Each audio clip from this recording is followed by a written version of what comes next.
اللہ اکبر۔ بسم اللہ الرحمن الرحیم۔ شهر رمضان الذي أنزل فيه القرآن هدى للناس وبينات من الهدى والفرقان۔ اعوذ باللہ من الشیطان الرجیم، بسم اللہ الرحمن الرحیم۔ ولو اننا نزلنا الیہم الملائکہ وکلمہم الموتى وحشرنا علیہم کل شیء قبلا ما كانوا ليؤمنوا الا ان یشاء اللہ ولکن اکثرہم یجہلون۔ اور اگر ہم ان کے پاس فرشتوں کو بھیجتے، ان سے مردے بھی بات کرنے لگتے، اور ہم تمام موجودات کو ان کے پاس ان کی آنکھوں کے سامنے لا کر جمع کر دیتے ہیں، تب بھی یہ لوگ ہرگز ایمان نہ لاتے۔ ہاں اگر اللہ ہی چاہے تو اور بات ہے، لیکن ان میں زیادہ تر لوگ جہالت کی باتیں کرتے ہیں۔ یہ 8واں پارہ ہے، سورہ انعام کی آیت 111 نمبر ہے۔ سورہ انعام کی آیت میں اللہ تعالیٰ نے اللہ کے نبی صلی اللہ علیہ وسلم کو تسلی دیا ہے۔ مشرکین نے کیا کہا کہ معجزے کے طور پر ہماری ہدایت کے لیے فرشتے کیوں نہیں آ جاتے؟ بار بار مختلف مطالبے کرتے رہتے تھے مشرکین۔ اللہ کے نبی صلی اللہ علیہ وسلم کو تسلی دی جا رہی ہے، جو قوم ایمان لانا چاہتی ہے اس طرح کی باتیں بار بار نہیں کرتے۔ نبی کے اوپر اعتراض کرنا کہ نبی انسان کیوں ہے، فرشتہ کیوں نہیں ہوتا، یہ نبی کیوں کھاتا پیتا ہے، ما لہذا الرسول یاکل الطعام ویمشی فی الاسواق۔ تو اللہ کے نبی کو کہا جا رہا ہے یہ مشرک لوگ ضدی لوگ ہیں، ایمان نہیں لانا چاہتے، آپ کو عاجز کرنا چاہتے ہیں، فرشتوں کو لا کر کے حاضر کرو، اس طرح کی باتیں جو کرتے ہیں یہ سب بیجا مطالبات ہیں۔ اگر مردے بھی ان سے بات کرنا شروع کر دیں تب بھی ایمان نہیں لائیں گے۔ وَكَلَّمَهُمُ الْمَوْتَى، فرشتے آئیں، پھر اس کے بعد مردوں سے بھی بات چیت ہو، ولو بالفرض مردے بھی ان سے بات کریں تب بھی ایمان نہیں لائیں گے یہ لوگ۔ وَكَلَّمَهُمُ الْمَوْتَى وَحَشَرْنَا عَلَيْهِمْ كُلَّ شَيْءٍ قُبُلًا، اور ان کے سامنے ساری چیزیں لا کے جمع کر دی جائیں تب بھی یہ لوگ ایمان نہیں لائیں گے۔ ان کے لیے معجزے کے طور پر قرآن کافی ہے، سارے معجزے ختم ہو جائیں گے لیکن قرآن جیسا معجزہ قیامت تک باقی رہے گا۔ اللہ کے نبی صلی اللہ علیہ وسلم کو تسلی دی جا رہی ہے، دنیا کے ساری چیزیں ختم ہو جائیں گی، سارے معجزے ختم ہو جائیں گے، قرآن جیسا کلام جو اللہ آپ کو جو دیا ہے، کتاب جیسی ملی ہے آپ کو، قیامت تک باقی رہنے والی چیز ہے۔ یہ قرآن کے ہوتے ہوئے دیگر معجزات کی کوئی ضرورت نہیں ہے۔ پھر آپ صلی اللہ علیہ وسلم کو تسلی دی گئی یہ اکثر لوگ جاہل لوگ ہیں، نادان لوگ ہیں، یہ ساری باتیں جو ہو رہی ہیں جہالت کی باتیں ہو رہی ہیں، علم والا ایسی بات نہیں کرتا، ایمان لانا جو چاہتے ہیں وہ اس طرح کے مطالبے نہیں کرتے۔ ایمان لانے کے لیے شرح صدر چاہیے۔ اس کے بعد کے آیتوں میں اللہ نے صاف فرمایا فَمَن يُرِدِ اللَّهُ أَن يَهْدِيَهُ يَشْرَحْ صَدْرَهُ لِلْإِسْلَامِ، اللہ جس کو جو ہے ایمان کی توفیق دینا چاہتا ہے اس کے سینے کو اللہ کھول دیتا ہے۔ کئی مثال موجود ہے، اللہ جس کے ساتھ بھلائی چاہتا ہے اللہ اس کے سینے کو کھول دیتا ہے۔ کتنے لوگ ایسے ہیں وضو کا طریقہ دے کر مسلمان ہو گئے، مسلمانوں کے نماز پڑھنے کے طریقے کو دے کر مسلمان ہو گئے، قرآن کی چند آیتیں سنے ان کے رونگٹے کھڑے ہو گئے، یہاں تک کہ ہمارے داعی حضرات دعوت کا کام کرنے والے پولیس اسٹیشن میں جا کر کے باقاعدہ انسپیکٹر سب انسپیکٹر کے سامنے قرآن کی آیتیں پڑھ کے سناتے ہیں، وہ لوگ جو ہے اٹھ کر کھڑے ہو جاتے ہیں، رونگٹے کھڑے ہو جاتے ہیں، بتاتے دیکھو یہ بال سب ہمارے کھڑے ہو گئے ہیں۔ یہ قرآن کی تاثیر ہے، وہ اللہ کا کلام ایسا ہے معنی مطلب نہیں معلوم، اس کے باوجود جو ہے غیر مسلم متاثر ہو جاتا ہے۔ اللہ کے کلام کے اندر وہ تاثیر ہے۔ خود اللہ کے نبی علیہ السلام کے زمانے میں لوگ آتے تھے، بے شمار مطالبے کرتے تھے، اللہ کے نبی صلی اللہ علیہ وسلم قرآن پڑھ کے سناتے تھے، خاموش چلے جاتے تھے وہ لوگ، سورہ طٰہٰ کی آیتیں پڑھ کے سناتے، کبھی سورہ فصلت کی آیتیں پڑھ کے سناتے، خاموشی کے ساتھ چلے جاتے۔ اللہ کے کلام کے اندر وہ تاثیر ہے۔ اللہ جس کو اسلام کی توفیق دینا چاہتا ہے، اذان سن کر کوئی مسلمان ہو گیا، وضو کا طریقہ دیکھ کر کوئی مسلمان ہو گیا، اخلاق اور عادات مسلمانوں کی دیکھ کر کوئی مسلمان ہو گیا، کوئی ایک آیت پڑھا، کوئی ایک آیت سمجھا، مسلمان ہو گیا۔ تو اللہ کی توفیق چاہیے۔ اے نبی صلی اللہ علیہ وسلم، آپ کو پریشان ہونے کی کوئی ضرورت نہیں ہے۔ تو اللہ کے نبی صلی اللہ علیہ وسلم کو بار بار تسلی دی گئی، کہا گیا اسلام کی توفیق اللہ کی مدد سے ہی ہوتی ہے۔ اللہ کسی کے ساتھ بھلائی چاہتا ہے، اللہ تعالیٰ اس کے لیے دین سمجھنا آسان کر دیتا ہے۔ باقاعدہ خود آدمی کے اندر بھی قبول کرنے کی صلاحیت چاہیے، آدمی کو سننے کی صلاحیت چاہیے، ہدایت کے لیے تڑپ چاہیے۔ ہدایت کی تڑپ جب تک نہ ہو، بولنے والے کے ہزار بولنے کے باوجود کوئی خاص فرق نہیں پڑے گا۔ پھر اسی پارے کے اندر اللہ تعالیٰ نے مشرکوں کی الگ الگ جو حماقتیں ہوتی تھی ان کا بھی تذکرہ فرمایا۔ مثال کے طور پر چوپائے میں، جانوروں میں وہ لوگ جو ہے حصہ بانٹتے تھے، اس میں اللہ کا بھی حصہ ہے، ہمارے بتوں کا بھی حصہ ہے۔ پھر اس حصے کے اندر کیا کرتے، جو اللہ کا حصہ ہوتا اس میں ڈنڈی مار کر کے اپنے بتوں کے لیے کچھ حصے الگ کر دیتے۔ جانوروں میں بھی جو ہے باقاعدہ حصے بکھرے کرتے تھے، یہ ہمارے لیے، یہ ہمارے شرکا کے لیے اور یہ اللہ کے لیے ہے۔ ما کان للہ، جو چیز اللہ کی ہوتی تھی اس میں بھی ڈنڈی مارتے تھے وہ لوگ۔ پھر اسی طریقے سے فخر و فاقہ کا ڈر ہوتا تھا ان لوگوں کو، مستقبل کا ڈر، فیوچر کا ڈر، بچوں کو جو ہے خاص کر بچیوں کے بارے میں ڈرتے، آئندہ یہ بچے چل کر کیا کھائیں گے پیئیں گے۔ تو اس زمانے میں بعض قبیلے جو ہیں بچیوں کو زندہ درگور کرتے تھے، زندہ گاڑ دیتے تھے، پیدا ہونے کے بعد معصوم بچیوں کو زندہ درگور بھی کرتے تھے۔ اسی لیے آیتیں نازل ہوئی، وَإِذَا الْمَوْءُودَةُ سُئِلَتْ بِأَيِّ ذَنبٍ قُتِلَتْ، باقاعدہ سوال ہوگا، پوچھے جائیں گے لوگ کہ ان معصوم بچیوں کو کس بنیاد پر تم نے قتل کیا۔ کہیں فخر فاقہ کا ڈر ہوتا، کہیں جو ہے ان کے اندر ایک آر ہوتا تھا، غیرت کا معاملہ، یہ بچی بڑی ہوگی اسے شادی کر کے دینا اور داماد کے سامنے جھکنا، اور یہ بچیاں جو ہیں جنگ کے میدان میں کام نہیں آئیں گی، اس لیے کہ مشرکین ہمیشہ لڑنے والی قوم تھی۔ یہ عرب معاشرہ جو ہے جنگجو قوم، چھوٹی چھوٹی باتوں پر لڑتے تھے، معمولی باتوں پہ لڑتے تھے۔ معمولی بات جو ہے، کیسی مثال کے طور پر دو قبیلے ہی سمجھے، یہ قبیلہ اپنی بکریوں کو پانی پلانے کے لیے لے کر آتے، دونوں قبیلے کے اندر یہ اس پر لڑائی ہوتی، سب سے پہلے ہماری بکریاں پانی پئیں گی، میدان میں جو پانی ہے، تالاب میں کہیں پانی ہے، اس پر لڑائی جھگڑے ہوتے تھے، زمانہ جنگ چلتی تھی آپس میں۔ بکری معاملہ جب بکریوں کو پانی پلانے پر جھگڑے ہوتے تھے، اس طریقے سے کبھی گھوڑوں کو دوڑا کر کے اس میں جو ہے آپس میں لڑائیاں ہوتی تھی، قبیلوں میں عصبیتیں ہوتی تھی، خاندانی عصبیتیں، باپ دادا کی عصبیتیں، یہ سب چیزیں بہت ہوتی تھی اس زمانے میں۔ تو ان تمام چیزوں کو اسلام نے ختم کیا۔ پھر اسی طریقے سے اور ایک چیز یہ بھی تھی اس قوم کے اندر، چوپائے کے بچوں کو باقاعدہ جو ہے عورتوں کے لیے حرام قرار دیتے، یہ مردوں کے واسطے ہے، یہ عورتوں کے واسطے جائز نہیں۔ جانوروں میں بھی بعض جانوروں کو یہ جو ہے ہمارے مردوں کے واسطے، یہ عورتوں کے واسطے نہیں ہے۔ عجیب حماقتیں کرتے تھے اس زمانے میں۔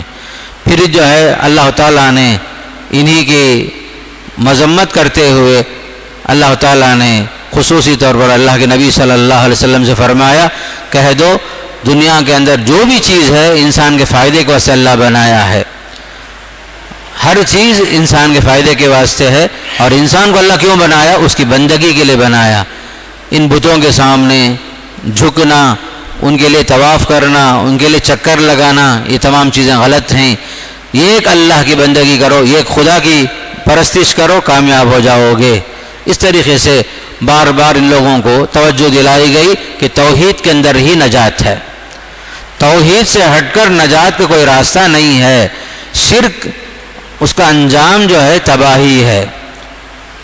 توحید کا راستہ نجات کا راستہ، شرک کا راستہ تباہی کا راستہ۔ اللہ کو ناپسند کرنے والے جتنے بھی طریقے ہیں یہ ساری چیزیں انسان کو تباہ کر دیں گی فرمایا۔ پھر آگے چل کر کے چند نصیحتیں کی گئی، خاص کر اس زمانے کے جو موجود جو مخاطب تھے مشرکین مکہ اور آئندہ آنے والوں کے لیے بھی چند خاص نصیحتیں کی گئیں۔ ان نصیحتوں میں ان کو خاص طور پر مشہور 10 وصیتیں کہا جاتا ہے، الوصایا العشر کہا جاتا ہے۔ کتنی پیاری باتیں مکی صورتوں کے اندر اللہ تعالیٰ نے بیان فرمائی۔ قل تعالوا اتل ما حرم ربکم علیکم اللہ تشرکوا بی شیئا۔ 10 وصیتوں میں سے پہلی وصیت، تم اللہ کے ساتھ کسی کو شریک نہ ٹھہراؤ۔ اللہ ایک ہے، ذات میں بھی صفات میں بھی اللہ اکیلا ہے۔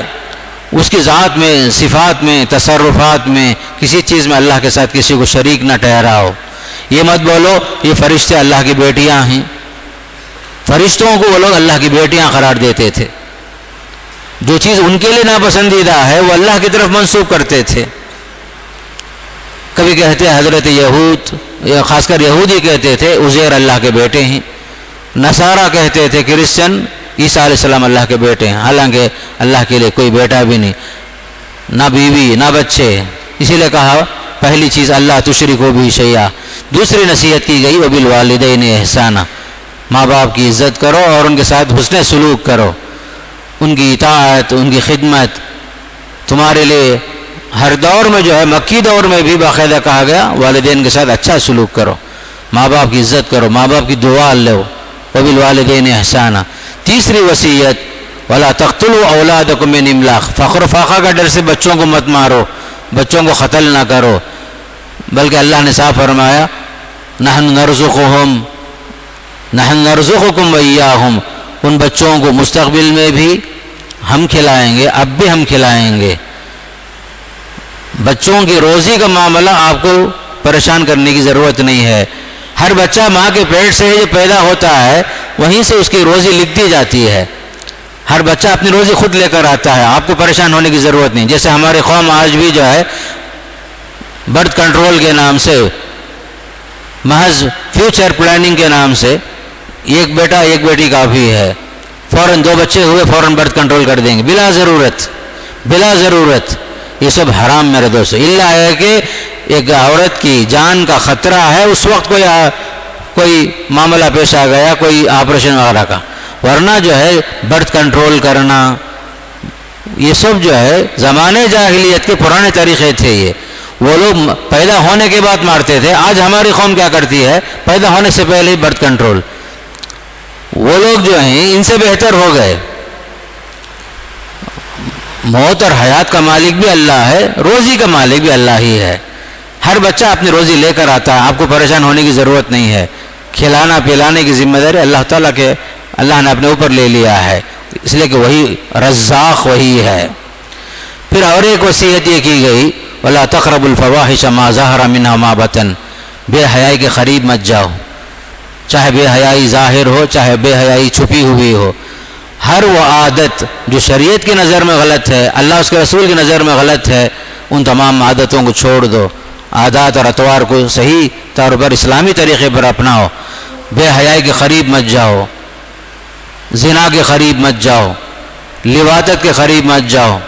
ہر وہ عمل جو شریعت کی نظر میں قبیح ہے ان سے دور رہو فرمایا۔ وَلَا تَقْتُلُوا النَّفْسَ الَّتِي حَرَّمَ اللَّهُ إِلَّا بِالْحَقِّ، یہ بھی فرمایا دیکھو کسی انسان کو ناحق نہیں مارنا، کسی انسان کی جان کے پیچھے پڑنا، اسے قتل کرنا تمہارے لیے جائز نہیں۔ نہ کوئی کسی کو قتل کر سکتا ہے، نہ کوئی خودکشی کر سکتا ہے، اس لیے کہ یہ جان جو ہے اللہ کی طرف سے ایک امانت ہے۔ جان کون دیا؟ اللہ تعالیٰ۔ کون لے گا؟ اللہ ہی لے گا۔ اسی لیے خودکشی بھی حرام ہے. خودکشی کو حرام اس لیے کیا گیا کہ یہ جان اللہ کی ایک دی ہوئی امانت ہے. اور جو کہا گیا کسی انسان کو قتل ہی کرنا ہے تو 3 صورتیں ہوں گی شریعت کی نظر میں. جان کے بدلے جان اسلامی حکومت میں، یا جو ہے زنا، شادی شدہ آدمی زنا کرتا ہے باقاعدہ اس کے لیے قتل کی سزا اسلام میں ہے. یا تیسری صورت جو ہے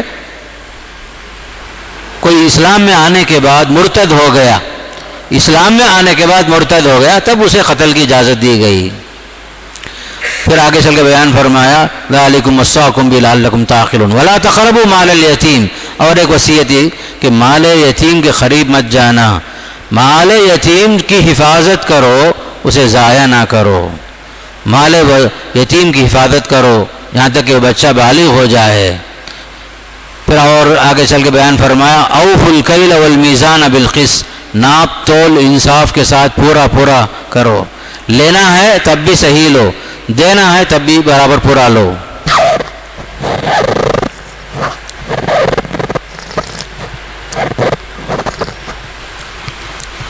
اوفوا الکیل والمیزان بالقسط. وہ زمانے میں خاص کر ناپ تول میں ڈنڈی مارتے تھے وہ لوگ، اس سے بھی منع کیا گیا. لینا ہے دینا ہے دونوں صورتوں میں ناپ تول صحیح کرو. کسی بھی چیز میں ناانصافی کرنا صحیح نہیں ہے. فرمایا لا نکلف نفسا الا وسعها واذا قلتم فاعدلوا. اور ایک بات وصیت کی گئی جب بھی کہو انصاف کی بات کہو، چاہے تمہارا دوست ہو چاہے دشمن ہو چاہے تمہارے ذات کے خلاف کیوں نہ ہو، حق بات بولو، انصاف کی بات بولو. یہاں تک فرمایا لا یجرمنکم شنآن قوم علی الا تعدلوا.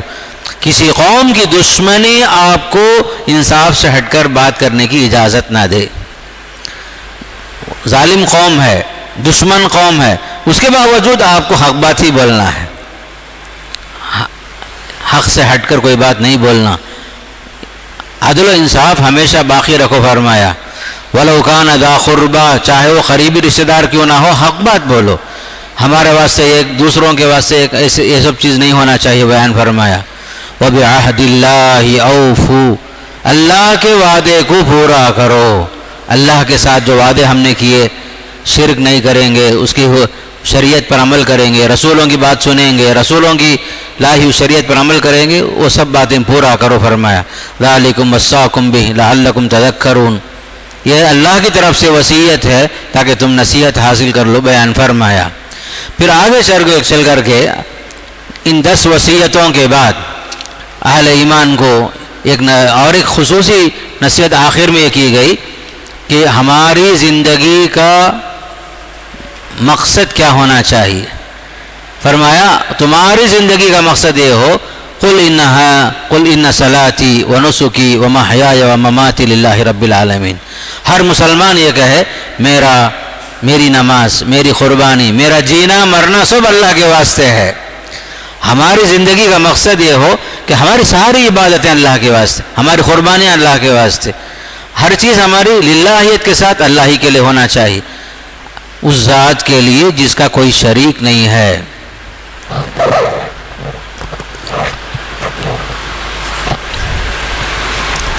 خاص کر کے ہر مسلمان جو ہے اپنا یہ شعار بنا لے، ٹریڈ مارک بنا لے، میں مسلمان ہوں، میری نمازیں، میری عبادتیں، میری قربانیاں، میرا جینا مرنا سب اللہ کے واسطے.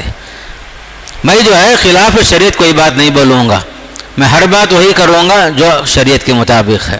میں مسلمان ہوں. مسلمان کا مطلب خود کیا؟ تابع، فرما بردار، اطاعت گزار. مسلم کے معنی خود کیا ہیں؟ فرما بردار، تابع دار. میں اپنی ذات کے لیے کوئی کام نہیں کروں گا، ہر کام جو بھی کروں گا اللہ کی مرضی کے لیے کروں گا. لا شریک لہ وبذالک امرت وانا اول المسلمین. فرمایا مجھے یہی بات کا حکم ہے، میں سب سے پہلے فرما بردار ہوں. پھر آگے چل کر کے سورہ اعراف میں الف لام میم صاد سے یہ سورت شروع ہوتی ہے. یہ سورت بھی مکی سورت ہے. یہاں جو ہے خاص طور پر آپ کو یہ بات یاد رکھنا ہے، جہاں بھی الف لام میم صاد، الف لام میم را، حروف مقطعات بولتے ہیں اسے، جہاں سے یہ چیز شروع ہوتی ہے سورت، اس کا مقصد یہ ہوتا ہے کہ قرآن کے نزول کے زمانے میں عربوں سے ایک چیلنج ہے، یہ قرآن انہی حروف پر مشتمل ہے جس سے تم بات چیت کرتے ہو، تمہاری زبان بھی عربی، قرآن بھی عربی، محمد جو ہیں اللہ کے پیغمبر ہیں، اللہ کے رسول ہیں، یہ کلام ان کا نہیں ہے، اللہ کا کلام ہے۔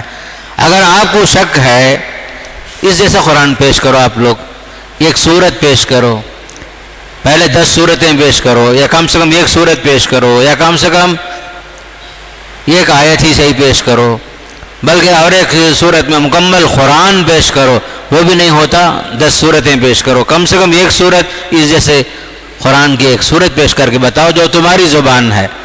گویا کہ الف لام میم وغیرہ جو حروف مقطعات سے سورت شروع ہو کر ایک چیلنج ہے، یہ چیلنج ہے، یہ قرآن اللہ کا کلام، ایسا کلام کوئی پیش نہیں کر سکتا، قیامت تک لوگ جو ہیں ایسا کلام پیش نہیں کر سکتے۔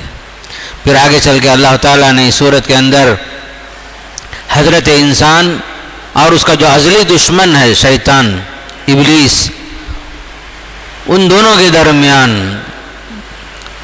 جو معرکہ چلا، جس میں انسان کو جو اللہ تعالیٰ نے خلیفہ بنایا، اپنا نائب بنایا، اور اس کے مقابلے میں ابلیس جو حسد کی وجہ سے اللہ کی رحمتوں سے دور ہو گیا، بار بار اس کا ذکر آیا کئی صورتوں میں، اور حضرت انسان کی عظمت بیان کی گئی اور اس کی کرامت بیان کی گئی کہ وہ علم کی وجہ سے تمام مخلوقات کے اندر اشرف المخلوقات کا یہ لقب حاصل کر لیا علم کی وجہ سے۔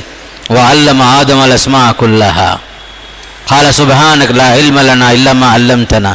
اب اسے اتنا اعزاز ملا، فرشتوں کو جو حکم ہوا کہ آدم کے سامنے سجدہ کرو، فرشتوں کو حکم ہوا، یہ مسجود ملائکہ ہے، یہ اسی کا ذکر سورہ اعراف میں، سورہ بقرہ میں بھی پہلے گزر چکا ہے بار بار۔ بعد میں جو ہے حضرت آدم علیہ السلام اور حوا علیہ السلام دونوں کو جو ہے جو جنت سے نکلنے کا جو موقع ہوا، خاص کر بائبل اور قرآن کا موازنہ جب ہم کریں گے زمین آسمان کا فرق ہوگا۔ بائبل میں حضرت حوا کو جو ہے کہا گیا کہ حضرت حوا کی وجہ سے آدم علیہ السلام جنت سے باہر نکالے گئے، گویا کہ حضرت حوا نے جو ہے اللہ کی نافرمانی پر اکسایا، عورت جو ہے شیطان ہے، اس انداز سے پیش کرتے کہ عورت ہی جو ہے ہر مصیبت اور ہر قسم کی پریشانی کی اصل جڑ ہے، اس طرح بائبل پیش کرتا ہے، جبکہ قرآن کہتا ہے کہ جنت سے نکالے جانے کا سبب جو ہے شیطان نے ان دونوں کے دلوں میں وسوسہ پیدا کر کے دونوں کو جنت سے باہر نکال دیا۔ فوسوس لہما الشیطان، وسوسے کے ذریعے سے کیا وسوسہ ڈال دیا؟ اللہ نے جس درخت کے پاس جانے سے منع کیا ہے اس کی حکمت یہ ہے کہ تم اگر وہ درخت کا پھل کھا لو گے تو تم ہمیشہ کے لیے جنت میں رہ جاؤ گے یا فرشتے بن جاؤ گے، اس لیے اللہ نہیں چاہتا کہ تم لوگ وہ درخت کا پھل کھاؤ۔ دونوں کو جو ہے بہکا دیا وسوسے کے ذریعے سے۔ فدلاہما بغرور، سورہ اعراف میں فرمایا دلاہما بغرور، شیطان نے دونوں کو جو دھوکے میں رکھ دیا، کہا آپ لوگ کھا لو، ہمیشہ جنت میں رہ جائیں گے آپ لوگ، ورنہ جو ہے جنت سے باہر نکالے جاؤ گے، یہ جنت آرام کی جگہ ہے۔ بابا آدم اور اماں حوا کو جو ہے پہلے سے کوئی واسطہ نہیں تھا ایسے مکاروں سے، دھوکے بازوں سے، ابلیس کی بات پر آ گئے۔ نتیجے میں کیا ہوا؟ فلما ذاق الشجرہ بدت لہما سوآتہما، درخت کے پاس پہنچے جس درخت سے فائدہ اٹھانے سے منع کیا گیا تھا، اس کا پھل کھا لیے، فوراً جو ہے جنتی لباس اتر گیا دونوں سے۔ جنتی لباس جو ہے سب سے پہلے اللہ کے حکم کی خلاف ورزی کی وجہ سے پہلی چیز جو آئی ان کے اوپر جنتی لباس نکل گیا، بدت لہما سوآتہما۔ لیکن قرآن یہ بھی کہتا ہے وَطَفِقَا يَخْصِفَانِ عَلَيْهِمَا مِنْ وَرَقِ الْجَنَّةِ، جنتی لباس نکل گیا تو فوراً کیا کی؟ بابا آدم اور اماں حوا درخت جنت کے پتوں کو اٹھا کر کے جلدی اپنی شرمگاہ چھپائے۔ کبھی بھی انسان بے حیا نہیں تھا، یہ ہے اصل چیز۔ اپنی شرمگاہ چھپانے کے لیے بابا آدم اور اماں حوا نے کیا کیا؟ جنت کے پتوں کو لے کر کے فوراً اپنی شرمگاہ چھپائے۔ وطفقا یخصفان علیہما من ورق الجنہ، اللہ نے فوراً پکار کر کہا وناداہما ربہما الم انہکما عن تلکما الشجرہ، اے آدم اور حوا، میں شروع سے ہی منع نہیں کیا آپ لوگوں کو، وہ درخت کے پاس نہیں جانا، اس کا پھل نہیں کھانا، یہ سب تو میں شروع میں ہی بول دیا تھا نا، منع کر دیا تھا آپ لوگوں کو۔ احساس ہوا اپنے غلطی کا، اور یہ بھی بولا تھا اللہ تعالیٰ وَأَقُلْ لَكُمَا إِنَّ الشَّيْطَانَ لَكُمَا عَدُوٌّ مُبِينٌ، شیطان تمہارا کھلم کھلا دشمن ہے۔ یہ سب چیزیں اللہ تعالیٰ نے شروع میں بتایا، لیکن وسوسے سے شیطان نے دونوں کو بہکا دیا تھا، تو فوراً جو ہے بابا آدم اور اماں حوا نے اللہ سے معافی مانگ لی۔ انہوں نے باقاعدہ جو ہے اس دھوکے میں آنے کا ایک سبب قرآن یہ بھی کہتا ہے وَخَاصَمَهُمَا إِنِّي لَكُمَا لَمِنَ النَّاصِحِينَ، قسم کھا کے بولا، ابلیس جو ہے جنت میں قسم کھایا میں تمہارا خیر خواہ ہوں، میں تمہاری بھلائی چاہتا ہوں، آپ لوگ ایک پھل کھا لو، ہمیشہ تم جو ہے فرشتے بن کر رہو گے، جنت میں ہمیشہ رہو گے، قسم کھا کے بولا۔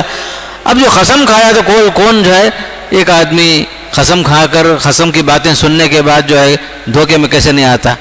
تو بہرحال تقدیر کے مطابق، اللہ کے تقدیر کے مطابق دونوں جو ہے پھل کھا لیے، جنت لباس اترا، فوراً درخت کے پتوں، جنت کے پتوں سے شرمگاہ چھپائے، پھر اللہ تعالیٰ نے ان دونوں کو سرزنش فرمائی، پھر جو ہے دونوں نے اللہ سے معافی مانگ لی۔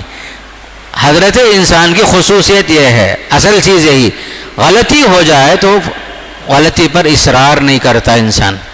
دونوں نے اللہ سے معافی مانگی، ربنا ظلمنا انفسنا وَإِن لَّمْ تَغْفِرْ لَنَا وَتَرْحَمْنَا لَنَكُونَنَّ مِنَ الْخَاسِرِينَ، پروردگارا ہم سے غلطی ہو گئی، ہم نے ظلم کیا اپنے اوپر، اگر تو معاف نہیں کرے گا، ہم پر رحم نہیں کرے گا، ہم گھاٹے میں رہیں گے۔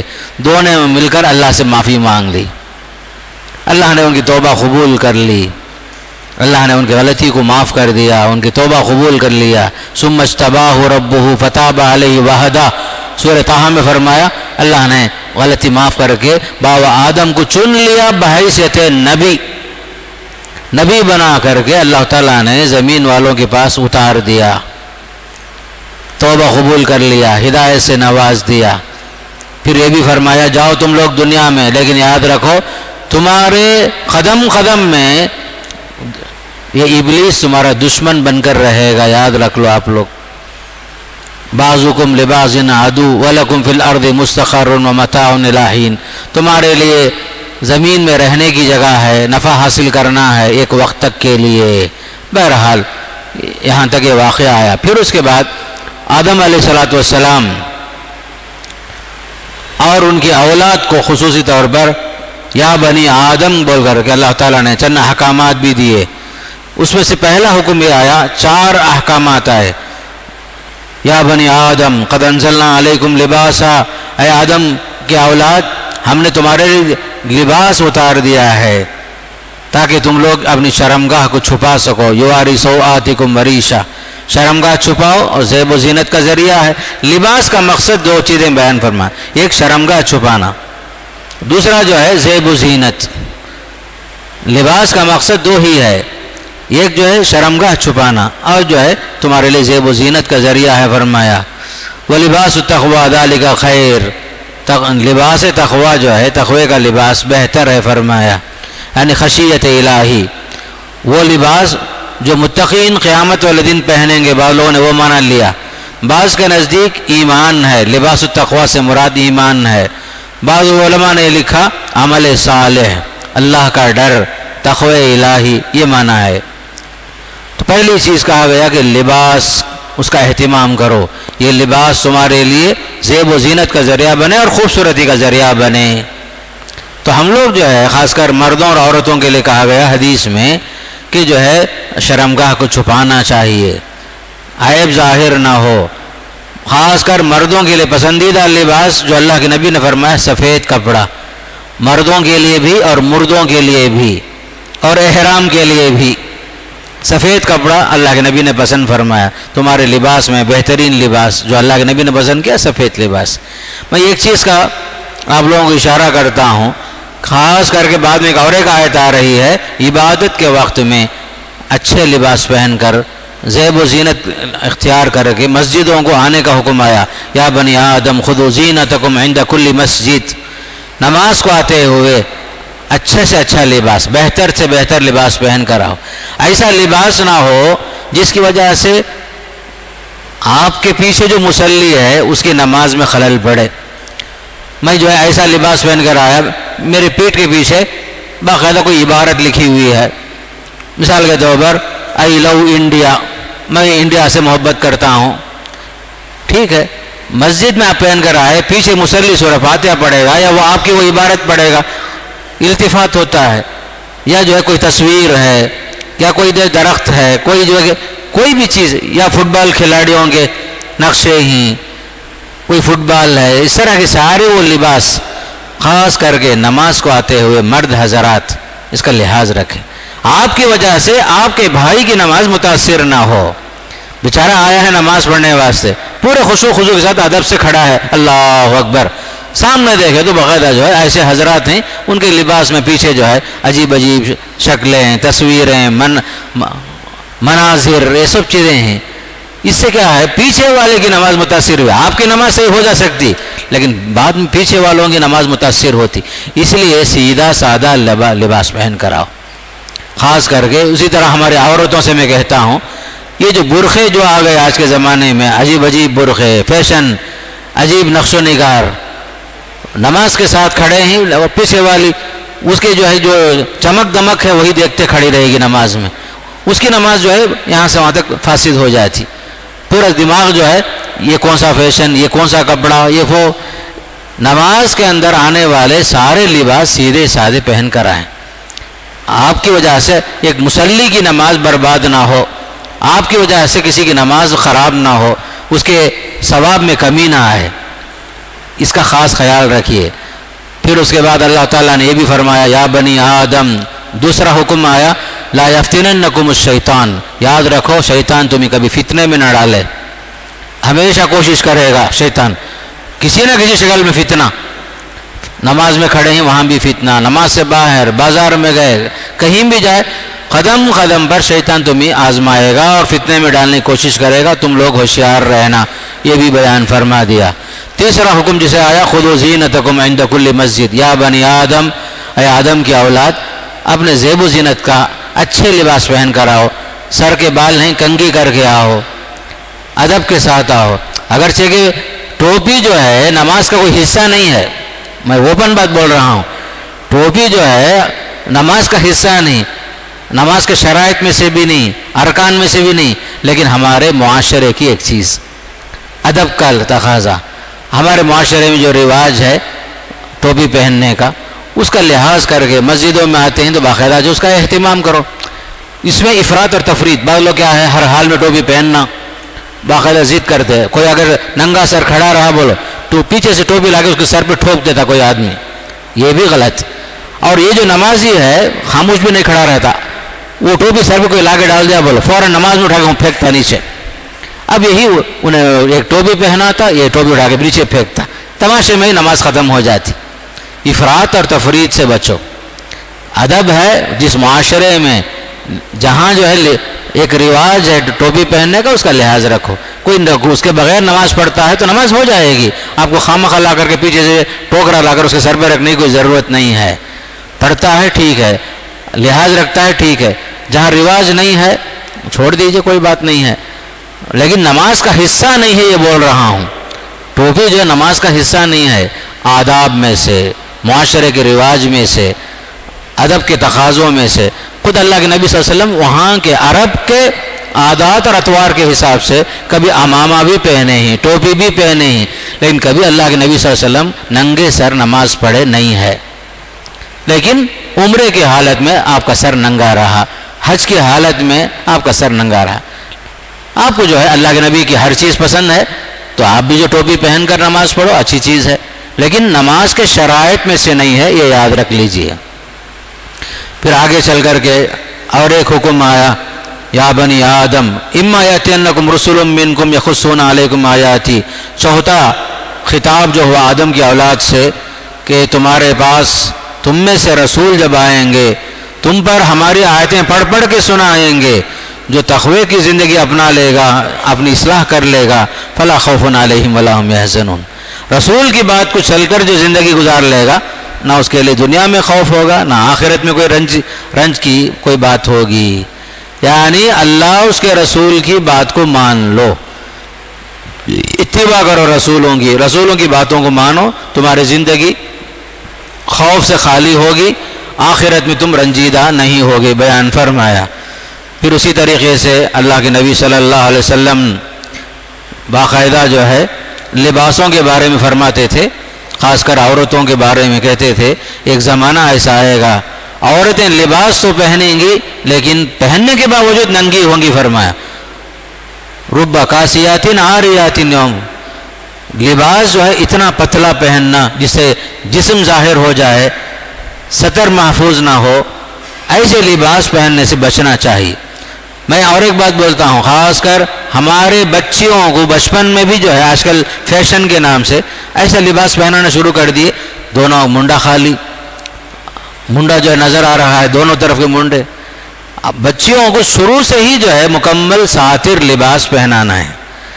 المرأۃ کلھا عورہ کہا گیا، عورت کا جو ہے سر سے لے کر پاؤں تک پورے اعضاء جو ہے ڈھانپ کر رہنا چاہیے۔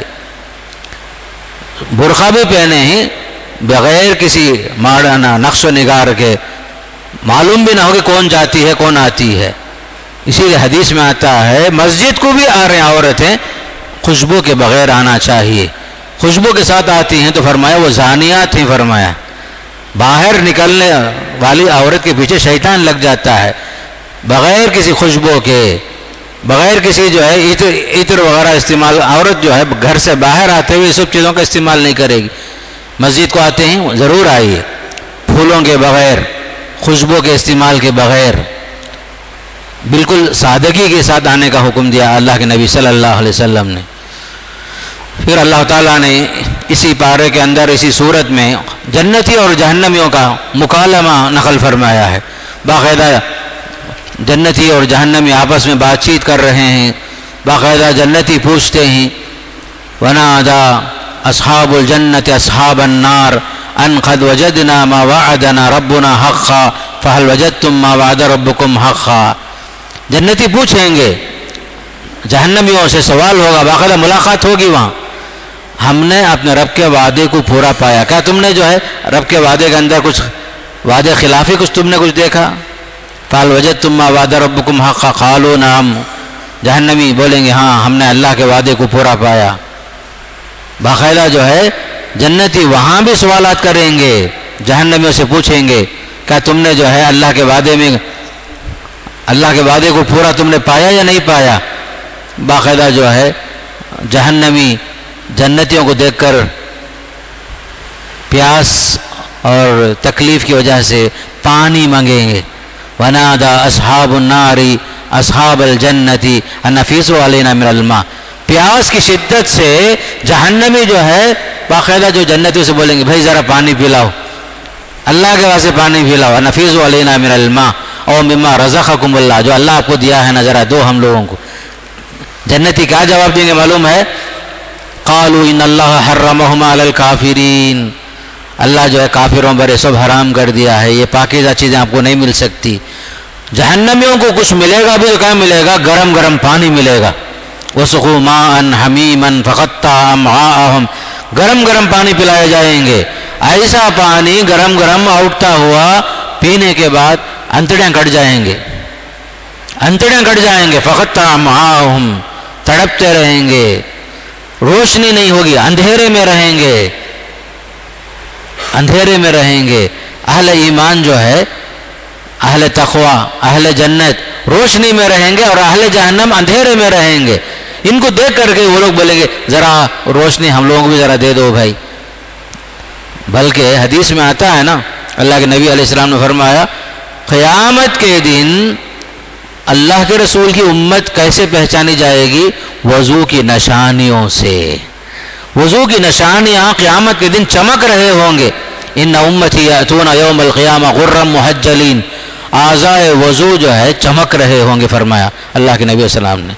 جنتی وہاں اس طرح پہچانے جائیں گے، چہرہ جو ہے 14ویں کے چاند کے معنی چمک رہا ہوگا، جبکہ جہنمی جو ہے اندھیرے میں تڑپ رہے ہوں گے، چیخ رہے ہوں گے، چلا رہے ہوں گے، پانی پانی کہیں گے۔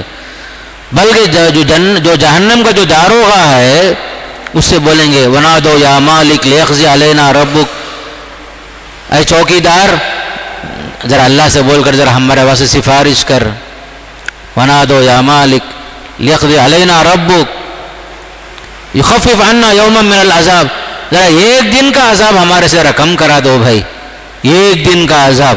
اور وہاں کا ایک دن کیسا ہوگا معلوم ہے؟ کألف سنۃ مما تعدون، ایک ایک دن ہزار ہزار سال کے برابر، اللہ اکبر، کألف سنۃ مما تعدون، ایک دن کا حال کیسا ہوگا؟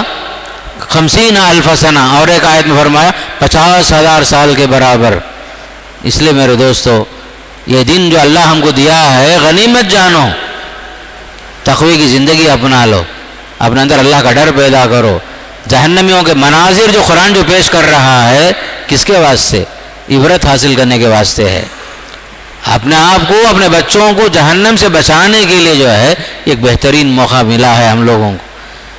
قرآن جو ہے ایک ایک منظر پیش کرتا ہے، ایک ایک منظر پیش کرتا ہے، جہنم کا بھی منظر، جنت کا منظر، جنتی جو ہے کس حال میں ہوں گے، جہنمی کس حال میں ہوں گے، باقاعدہ سارے مناظر پیش کرتا، بلکہ ایک ڈائلاگس پیش کرتا ہے قرآن سورہ مدثر میں کہ باقاعدہ جو ہے جنت میں سوالات ہوں گے، آپس میں بات چیت کر رہے ہوں گے جنتی، مجرموں سے سوالات کریں گے جہنمیوں سے، فی جنات یتساءلون عن المجرمین ما سلککم فی سقر، جنتی پوچھتا ہے کس سے؟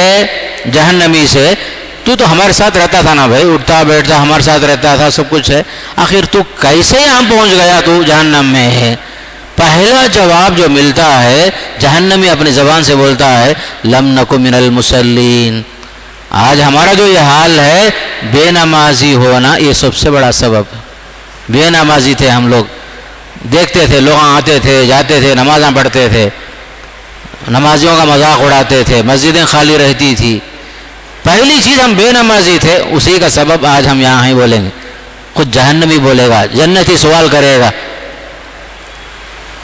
بلکہ جو ہے اور ایک آیت سورہ صافات میں ہے باقاعدہ جنتی جا کر کے تلاش کرے گا، کہاں پہ میرا دوست ہمیشہ میرے ساتھ رہتا تھا نا، نظر نہیں آ رہا نا، جا کر کے تلاش کرے گا، دیکھے تو جو ہے جہنم میں پڑا ہوا ہے، باقاعدہ جو ہے تلاش کریں گے۔ سورہ صافات میں سب چیزیں اللہ نے بیان فرمایا ہے، جنتی اپنے دوستوں کو تلاش کریں گے، فَاطَّلَعَ فَرَآهُ فِي سَوَاءِ الْجَحِيمِ، جا کر جھانک کے دیکھا تو کہاں ہے؟